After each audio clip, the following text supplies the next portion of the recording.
السلام علیکم۔ میں آپ سب سے گزارش کروں گا کہ ایک مرتبہ سورۃ فاتحہ اور 3 مرتبہ سورۃ اخلاص پڑھ کے ان کا ثواب ان مسلمانوں تک پہنچا دیں جو اس دنیا فانی سے جا چکے ہیں۔ میں آپ کے لیے ایک اہم ویڈیو لے کر آیا ہوں جس میں میں آپ کو یہ بیان کروں گا کہ روزہ افطار کرانے کی فضیلت کیا ہے اور روزہ افطار کرانے والے کو اللہ تعالیٰ کی طرف سے کیا انعام ملے گا۔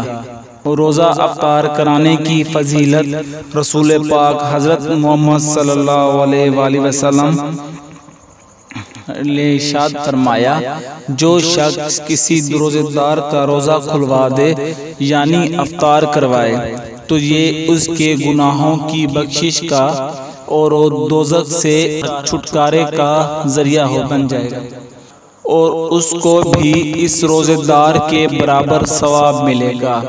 اس طرح سے اس کا ثواب نہ گھٹے گا۔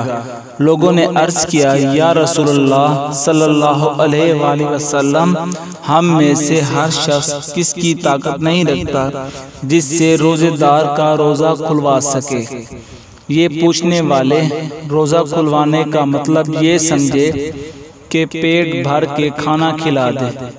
آپ صلی اللہ علیہ وسلم نے ارشاد فرمایا، یہ ثواب اللہ تعالیٰ اس شخص کو بھی دیتا ہے جو کسی کا روزہ ایک چھوارے پر یا دودھ کی تھوڑی سی لسی پر یا صرف پانی ہی کے ایک گھٹ پر اس کا روزہ کھلوا دے۔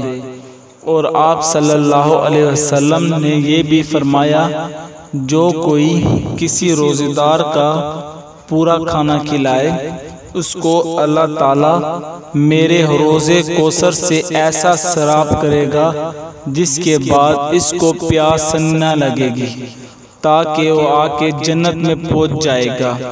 لہذا ہم سب کو یہ چاہیے ہم روزے دار کو ضرور روزہ کھلوائیں اپنی استطاعت کے مطابق اور اللہ تعالیٰ کے ان انعامات کو حاصل کر سکیں۔ میری ویڈیو اچھی لگی ہو تو اس کو شیئر کریں تاکہ اسلام کو دوسروں تک پھیلانے میں ہمارا ساتھ دیں۔ جزاک اللہ۔